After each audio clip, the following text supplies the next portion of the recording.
بسم اللہ الرحمن الرحیم۔ السلام علیکم ناظرین، میں ہوں راجہ فضل ربی، آپ دیکھ رہے ہیں وائس آف پنجاب۔ ہم اس وقت موجود ہیں چک بیلی موڑ جی ٹی روڈ پر، جہاں پہ راجہ عبدالوحید قاسم کی طرف سے استقبالیہ کیمپ لگایا گیا تھا، اور آج چونکہ پورے پاکستان میں ایک نیو خبر وائرل ہوئی کہ عمران خان صاحب کے کنٹینر پر فائرنگ ہوئی اور اس سے عمران خان صاحب زخمی بھی ہوئے اور کچھ لوگ اور بھی زخمی ہوئے، اور ایک بندے کے جاں بحق ہونے کی بھی خبر آ رہی ہے۔ تو ہمارے ساتھ موجود ہیں چودھری جاوید کوثر صاحب، جو کہ پی پی آرٹ سے ایم پی اے ہیں۔ ان سے کچھ سوالات کرتے ہیں اور جانتے ہیں کہ کیا یہ عمران خان صاحب پر جو حملہ ہوا یہ کس کی طرف سے ہوا، اور عمران خان صاحب کا اگلا لائحہ عمل کیا ہے۔ السلام علیکم۔ وعلیکم السلام جی، بہت شکریہ جناب۔ کیسے ہیں سر؟ بالکل ٹھیک ہوں جی، بالکل ٹھیک۔ اچھا سر، جو آج عمران خان صاحب پر حملہ ہوا اس میں عمران خان صاحب بھی زخمی ہوئے ہیں؟ بالکل جی، جو حملہ ہوا ہے، جو اطلاعات ہیں، جو ٹی وی پہ دیکھا ہے کہ عمران خان صاحب کو، ہمارے قائد، عظیم قائد کو پاؤں پہ گولی لگی ہے، اور اللہ تعالیٰ نے ان کو زندگی بچا لی ہے، اور ان کے ساتھ جو ساتھی تھے ان کو بھی 5-6 آدمی زخمی ہوئے ہیں۔ ایک آدمی کی شہید ہونے کی بھی اطلاع ہے۔ میں سمجھتا ہوں کہ یہ آج کا تاریخ سیاہ ترین دن ہے پاکستان کی تاریخ میں۔ یہ پنجاب حکومت کی نااہلی نہیں ہے؟ میں نہیں سمجھتا ہوں کہ پنجاب حکومت کی نااہلی ہے۔ یہ ہے، دیکھیں نا جی، کہ یہ جو پچھلے اپریل سے سازش چل رہی ہے پاکستان میں، رجیم چینج ہوا ہے جو امریکہ کے کہنے پہ، اور ان کے جو تانے بانے ہیں، جن لوگ ادھر پاکستان پہ بھی ان کے اعلیٰ کار بنے ہیں، وہ یہ ان کی سازش ہے۔ آپ دیکھیں نا کہ یہ کوئی آج عمران خان پہ نئی بات نہیں ہے، یہ پاکستان کی تاریخ ہے کہ یہاں پہ جو بھی کسی نے امریکہ کے خلاف بات کی یا ان لوگ کفتوں کے خلاف بات کی جو پاکستان میں اپنا تسلط جمائے ہوئے ہیں، تو انہوں نے ان لوگوں کو ختم کر دیا اور کوئی شہادت بھی نہیں آنے دی۔ تو میں سمجھتا ہوں کہ اس میں بہت بڑی طاقتیں انوالو ہیں، اور لیکن انہوں نے یہ جو کام کیا ہے، یہ میں سمجھتا ہوں یہ پاکستان کے لوگوں کے لیے اور پاکستان تحریک انصاف ورکر کے ریڈ لائن کراس کی گیا ہے، اور انشاءاللہ تعالی میں سمجھتا ہوں کہ یہ تو چاہتے ہیں کہ پاکستان کو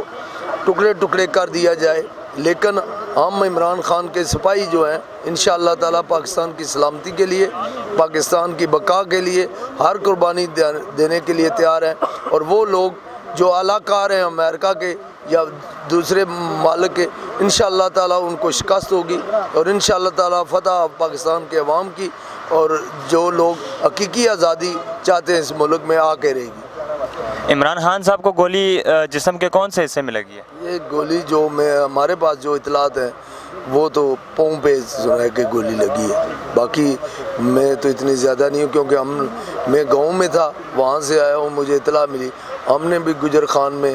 احتجاج کیا، ریکارڈ کروایا، تو اب میں واپس جا رہا تھا تو راجہ عبدالوحید قاسم صاحب کا جو کیمپ ہے، میں یہاں پہ بھی بڑا بھرپور احتجاج ہوا ہے، تو اس پہ میں دیکھ کے ادھر آ گیا ہوں، اور میں سمجھا اللہ تعالیٰ خان صاحب کی حفاظت کرے، اور وہ لوگ جو اس ملک کو ڈیسٹیبلائز کرنا چاہتے ہیں، اس ملک کے سلامتی کے دشمن ہیں، وہ اللہ تعالیٰ ان کو ناکام کرے گا، اور انشاءاللہ تعالیٰ ہم پی ٹی آئی کے ورکر اور پاکستان کے 22 کروڑ عوام عمران خان کے شانہ بشانہ کھڑے ہیں، اور انشاءاللہ تعالیٰ ان قوتوں کو جو پاکستان میں پورے پچھلے 74 سال سے مسلط ہیں، اور ان کو انشاءاللہ تعالیٰ شکست ہوگی۔ جس شخص کی خبر آ رہی ہے کہ جاں بحق ہوئے ہیں، کیا وہ پی ٹی آئی کے رہنما تھے یا کوئی عام فرد تھا؟ میں آپ کو بتاتا ہوں کہ صحیح میرے پاس معلومات نہیں ہے، کیونکہ میں گاؤں میں تھا، وہاں پہ تو مجھے اطلاع ملی، کسی دوست نے فون کیا، پھر میں ادھر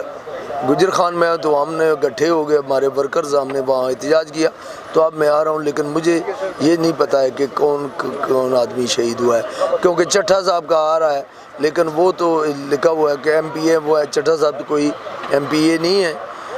لیکن وہ زخمی ہوئے ہیں، اللہ تعالیٰ ان کو صحت اور تندرستی دے۔ جاوید کوثر صاحب، آپ کو کیا لگتا ہے کہ اب لانگ مارچ ختم کرنے کا اعلان کیا جائے گا یا مزید بڑھا کر اس کو دھرنے کی شکل دی جائے گی؟ میں سمجھتا ہوں کہ جی اب اصل جو لوگ ہیں جو اس ملک کے دشمن ہیں وہ کھل کر سامنے آ گئے، کیونکہ وہ اور کیا کر سکیں، خان صاحب کی جان لینا چاہتے تھے اور وہ اللہ تعالیٰ نے جان بچا لی ہے۔ اب جو ہے نا، یہ جو حقیقی آزادی کا جو عمران خان صاحب نے جہاد شروع کیا ہے، انشاءاللہ تعالیٰ اس کو اب ہم منطقی انجام تک پہنچائیں گے، اور حقیقی آزادی خواہ وہ بیرونی لوگ ہوں یا اس ملک کے امپورٹڈ حکومت ہو جو امریکہ کے کہنے پہ اور ان کے سائبر کی بنیاد پہ مسلط کی گیا ہے، اور ان کے جو ہینڈلرز ہیں انشاءاللہ تعالیٰ ان کو شکست ہوگی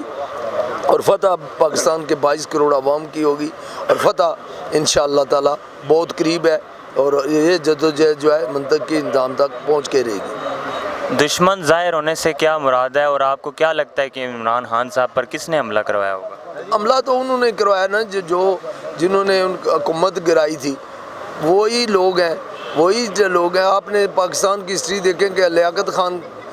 کے ساتھ کیا ہوا، اس کا کوئی پتہ نہیں چلا، جو بھی اس قسم کے واقعات ہوئے کوئی پتہ نہیں چلا، لیکن اب جو ہے وہ دور جو ہے وہ پچھلا نہیں ہے، اب تو 2022 ہے، اور ہر آدمی کو پتہ ہے کہ کون اس لوگ اس سازش کے پیچھے، اور انشاءاللہ تعالیٰ آپ کو بہت جلد پتہ چل جائے گا، اور صحیح اصل چہرے جو ہیں اس کے پیچھے ہیں وہ بے نقاب ہوں گے، اور عوام کو پتہ چلے گا اور ان کا محاسبہ کیا جائے گا۔ بہت شکریہ۔